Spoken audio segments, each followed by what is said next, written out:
के हम लोग इस वीडियो में देखेंगे डायलिसिस मीन्स की अपवहन। डायलिसिस क्या होता है इसके बारे में इस वीडियो के थ्रू आज जानेंगे। Dialysis is a procedure to remove waste product and excess fluid from the blood when the kidneys stop working properly. It often involves diverting blood to a machine to be cleaned. अर्थात अपवहन dialysis रक्त शोधन की एक कृत्रिम artificial विधि है, process है। इस डायलिसिस की प्रक्रिया को तब अपनाया जाता है जब किसी व्यक्ति के वृक्क यानी गुर्दे किडनी सही से काम नहीं कर रहे होते हैं। गुर्दे से जुड़े रोगों, लंबे समय से मधुमेह के रोगी, डायबिटीज, उच्च रक्तचाप जैसी स्थितियों में कई बार डायलिसिस की आवश्यकता पड़ती है। स्वस्थ व्यक्ति में गुर्दे द्वारा जल और खनिज इसके minerals, sodium, potassium chloride, phosphate, sulphate का सामंजस्य रखा जाता है। डायलिसिस अस्थायी और अस्थायी होती है। यदि अपवहन के रोगी के गुर्दे बदलकर नए गुर्दे लगाने हो तो अपवहन की प्रक्रिया अस्थायी होती है। यदि रोगी के गुर्दे इस स्थिति में न हो कि उसे प्रत्यारोपित किया जाए मीन्स कि ट्रांसप्लांट किया जाए तो अपवहन अस्थायी होती है, जिसे आवधिक किया जाता है। ये प्रारंभ में 1 माह से लेकर बाद में 1 दिन और उससे भी कम हो जाती है। अब हम लोग डायलिसिस जाने से पहले जानेंगे कि किडनी क्या होता है, किडनी का फंक्शन क्या है और किडनी क्या है। किडनी एक बीन शेप का आकार होता है हमारे बॉडी में, जिनका फंक्शन होता है ब्लड को छानने का कार्य करता है। इसकी ब्लड को छानने का काम करता है, ब्लड का फिल्ट्रेशन करता है। जो मेटाबॉलिक वेस्ट होता है हमारे ब्लड में, हमारे बॉडी में, उसको छान कर बाहर लाने का कार्य करता है। कौन सा? किडनी करता है। सेकेंड वन, पीएच को मेंटेन करते हैं, मीन्स पीएच लेवल को जो हमारे बॉडी ब्लड में होता है उसको वो मेंटेन करके रखता है। कौन? किडनी। बीपी ब्लड प्रेशर, रक्तचाप को भी मेंटेन करता है किडनी। कुछ हार्मोन्स होते हैं जिसका प्रोडक्शन किडनी के द्वारा होता है, जैसे इलेक्ट्रोपोलिसिस मीन्स की फॉर्मेशन ऑफ आरबीसी। कुछ एंजाइम का भी सीक्रेशन होता है किडनी में, और विटामिन डी का सिंथेसिस भी होता है किडनी में। और सबसे अच्छा काम होता है फॉर्मेशन ऑफ यूरिन मीन्स की मूत्र का निर्माण होता है किडनी में। जब ये सब कार्य करना बंद कर देती है तो इस अवस्था में हमें डायलिसिस करने की आवश्यकता होती है, तो वो प्रोसेस कहलाती है डायलिसिस। आई होप आप समझ गए होंगे। Thank you. Now see the kidney disease. Kidney disease के प्रकार हम लोग जानेंगे।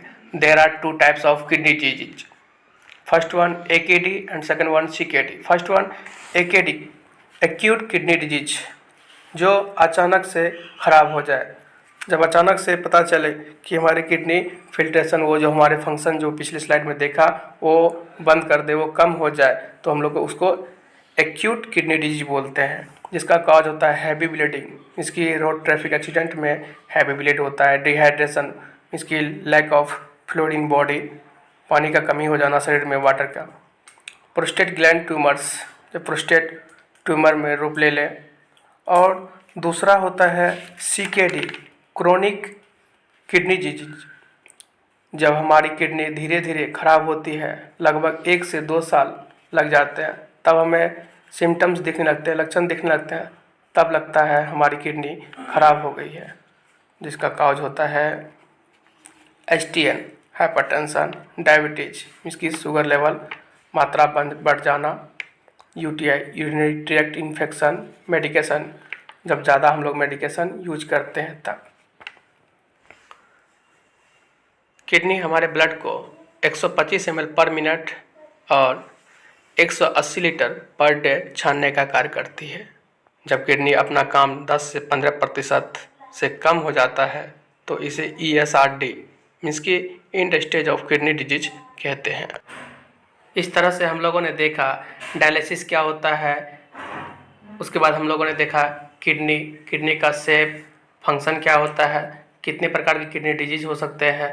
इस तरह से हम लोगों ने पिछले स्लाइड तक देखा। अब हम लोग देखेंगे डायलिसिस मीन्स की डायलिसिस में एक मशीन होता है, मशीन का क्या रोल होता है। डायलिसिस एक मशीन मीन्स की मेडिकल प्रोसेस होता है। इसमें पेशेंट का ब्लड लेकर डायलिसिस करते हैं। डायलिसिस मशीन में ब्लड का फिल्टर होता है, मीन्स की फिल्ट्रेशन होता है। जब फिल्टर हो जाता है तो ब्लड को बॉडी में वापस से डाल दिया जाता है, इंसर्ट कर दिया जाता है। Now see the types of dialysis, means की डायलिसिस के कितने प्रकार के होते हैं। यह मुख्यतः 2 प्रकार के होते हैं। पहला haemodialysis and second one peritoneal dialysis. Haemodialysis, इसमें हम रोगी का ब्लड लेकर डायलिसिस करते हैं। ये मुख्यतः 2 प्रकार के होते हैं, CRRT एंड SLED। HT यानी हीमोडायलिसिस में ब्लड लेने के कई एक्सेस होते हैं, जिसमें पहला होता है टेम्पोररी, जिसमें है सबक्लेवियन, जुगुलार एंड फीमोरल, और दूसरा होता है परमानेंट, जिसमें AVF मीन्स की आर्टियोवेनस फिस्टुला और AVG आर्टियोवेनस ग्राफ्ट। इसके द्वारा आप लोग ब्लड कलेक्शन करते हैं ड्यूरिंग डायलिसिस प्रोसेस। अब है AVF मीन्स की आर्टियोवेनस फिस्टुला। AVF फिस्टुला में हम रेडियल आर्टरी और सेफालिक वेन को जोड़कर फिस्टुला बनाते हैं, और इस प्रोसेस को हम एनास्टोमोसिस कहते हैं, जैसा कि आपकी स्क्रीन पे शो कर रहा होगा फिगर।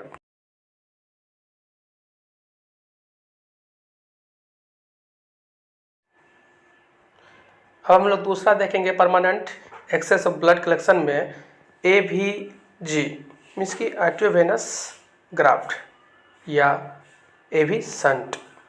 AV ग्राफ्ट तब बनवाते हैं जब हमारे natural vein and artery fistula बनाने में सहायक इसके सूटेबल नहीं होते हैं, देन हम लोग AV ग्राफ्ट बनवाते हैं। AV ग्राफ्ट आप इस फिगर के माध्यम से समझ सकते हैं कि क्या होता है AV ग्राफ्ट। जिस किसी को यह फिगर या फिर फिस्टुला ग्राफ्ट में कन्फ्यूजन लगता होगा, प्लीज़ इससे जो आपके स्क्रीन पे शो कर रहा होगा फिगर, जिसमें कि ग्राफ्ट एंड फिस्टुला के बारे में आप गहन नज़र से देखें, इसको एकाग्र नज़र से देखें, 2 मिनट आपको समझ में आ जाएगा कि फिस्टुला और ग्राफ्ट क्या होता है। पिछले साइड तक हम लोगों ने देखा हीमोडायलिसिस। अब हम लोग देखेंगे सेकेंड वन, दूसरा क्या था, पेरिटोनियल डायलिसिस। पेरिटोनियल कैविटी में हम पेरिटोनियल कैथेटर डालकर PD मीन्स की पेरिटोनियल डायलिसिस करते हैं। PD मुख्यतः 3 प्रकार के होते हैं। पहला CAPD, CCPD, APD। अभी आपके स्क्रीन पे जो शो कर रहा होगा फिगर, यह पेरिटोनियल डायलिसिस है। इसकी यह कंटिन्यूअस 24 आवर्स प्रोसेस चलती रहती है, पेरिटोनियल डायलिसिस। पेरिटोनियल डायलिसिस पेट के अंदर आंतों तथा अंगों को उनके स्थान पर जकड़ कर रखने वाले झिल्ली को पेरिटोनियम कहा जाता है। यह झिल्ली सेमी परमेएबल यानी चलनी के तरह होती है। इस झिल्ली की मदद से होने वाले खून के शुद्धिकरण की प्रक्रिया को PD यानी कि पेरिटोनियल डायलिसिस कहते हैं। यह घर पर डायलिसिस करने का सबसे आम तरीका है। PD यानी पेरिटोनियल डायलिसिस, इस फिगर के माध्यम से हम लोग समझने का कोशिश करते हैं। पेट में PD का द्रव्य डालना, जो लिक्विड होता है PD का, वो हम लोग एक PD बैग में डालते हैं। उनको हम फिर पेट यानी कि पेरिटोनियल कैविटी में इंसर्ट करते हैं, डालते हैं। फिर वो किसके द्वारा, PD कैथेटर के द्वारा पेट में PD द्रव्य का मिलना, उसके बाद फिर हम लोग उत्सर्जित विधि द्वारा पेट से हम लोग उस पेरिटोनियल कैविटी से पेरिटोनियल डायलिसिस के दौरान उस उत्सर्जित पदार्थ को बाहर निकालते हैं। इस प्रकार से हम लोग का पेरिटोनियल डायलिसिस कंप्लीट होता है। सामान्यतः डायलिसिस के दौरान कौन कौन से तकलीफें हो सकते हैं। डायलिसिस के दौरान होने वाली तकलीफें में खून का दबाव कम होना, पैर में दर्द होना, कमजोरी महसूस होना, उल्टी आना, उबकाई आना, जी मिचलना इत्यादि शामिल है। डायलिसिस शुरू करने के पहले शरीर में वॉल्यूम की स्थिति को पहले से जांच ले ताकि प्रतिकूल घटनाओं से बचा जा सके। एक से दूसरे डायलिसिस सत्र के बीच में वजन की वृद्धि, सीरम इलेक्ट्रोलाइट्स और हीमोग्लोबिन के सत्र पर निगरानी रखनी चाहिए। अब हम लोग देखेंगे हीमोडायलिसिस के मुख्य फायदे। कम खर्चे में डायलिसिस का उपचार होता है। अस्पताल में विशेष स्टाफ एवं डॉक्टर द्वारा की जाने के कारण हेमोडायलिसिस सुरक्षित है, कम समय में ज़्यादा और सकारात्मक उपचार है। हेमोडायलिसिस सरल, पीड़ा रहित और कारगर उपचार है। संक्रमण की संभावना बहुत ही कम होती है। रोज कराने की आवश्यकता नहीं पड़ती है। कुछ मामलों में दर्द कम करने के लिए कुछ उपाय हैं, जैसे सुई लगाने की जगह निश्चेतना का उपयोग करना आदि। अन्य मरीजों के साथ होने वाली मुलाकात और चर्चाओं से मानसिक तनाव कम होता है। अब हम लोग देखेंगे डायलाइजर, इसकी कृत्रिम किडनी की रचना कैसी होती है, डायलाइजर की रचना किस प्रकार से होती है, उनके बारे में हम लोग इस स्लाइड के थ्रू जान रहे हैं। हेमोडायलिसिस की प्रक्रिया में डायलाइजर कृत्रिम किडनी एक फिल्टर है जहां रक्त की शुद्धि होती है। डायलाइजर लगभग 8 इंच लंबा और 1.5 इंच व्यास का पारदर्शक प्लास्टिक पाइप का बना होता है, जिसमें 10,000 बाल जैसी पतली नलियां होती हैं। यह नलिकाएं पतली परंतु अंदर से खोखली होती है। यह नलियां खास तरह के प्लास्टिक के पारदर्शक झिल्ली मीन्स की सेमी परमिएबल मेम्ब्रेन की बनी होती है। इन्हीं पतली नलियों के अंदर से खून प्रवाहित होकर शुद्ध होती है। डायलाइजर के ऊपर तथा नीचे के भागों में यह पतली नलियां इकट्ठी होकर बड़ी नली बन जाती है, जिससे शरीर से खून लाने वाले और ले जाने वाली मोटी नलियां मीन्स की ब्लड ट्यूबिंग जुड़ जाती हैं। डायलाइजर के ऊपर और नीचे के हिस्से के किनारों में बगल में मोटी नलियां जुड़ी हुई होती हैं, जिससे मशीन में से शुद्धिकरण के लिए प्रवाहित डायलाइजेट लिक्विड अंदर जाकर बाहर निकलता है। डायलाइजर कृत्रिम किडनी में खून का शुद्धिकरण, हेमोडायलिसिस की प्रक्रिया। शरीर से शुद्धिकरण के लिए आने वाले खून कृत्रिम किडनी में एक सिरे से अंदर जाकर हजारों पतली नलियों में बढ़ जाता है। कृत्रिम किडनी में से दूसरी तरफ से दबाव के साथ आने वाला डायलाइजेट द्रव खून के शुद्धिकरण के लिए पतली नलियों के आसपास चारों ओर बढ़ जाता है। डायलाइजर में खून ऊपर से नीचे और डायलाइजेट द्रव नीचे से ऊपर एक साथ विपरीत दिशा में प्रवाहित होते हैं। हर मिनट लगभग 300 मिलीलीटर खून और 600 मिलीलीटर डायलिसिस घोल डायलाइजर में लगातार विपरीत दिशा में बहता रहता है। खोखले फाइबर की पारदर्शक झिल्ली जो रक्त और डायलाइजेट द्रव डायलाइजेट को अलग करती है, वह अपशिष्ट उत्पादों और अतिरिक्त तरल पदार्थ को रक्त से हटाकर डायलाइजेट कंपार्टमेंट में डालकर उसे बाहर निकालती है। इस क्रिया में अर्धपारगम्य झिल्ली सेमी परमेबल मेम्ब्रेन की बनी पतली नलियों से खून में उपस्थित क्रिएटिनिन, यूरिया जैसी उत्सर्जित पदार्थ डायलाइजेट में मिल कर बाहर निकल जाते हैं। इस तरह कृत्रिम किडनी में से एक सिरे आने वाले अशुद्ध खून दूसरे सिरे से निकलता है, तब वह साफ व शुद्ध खून होता है।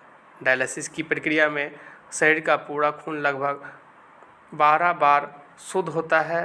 4 घंटे की डायलिसिस क्रिया के बाद खून में क्रिएटिनिन तथा यूरिया की मात्रा में उल्लेखनीय कमी होने से शरीर का खून शुद्ध हो जाता है। इस प्रकार से डायलिसिस टॉपिक यहाँ पे समाप्त हुआ। Thank you.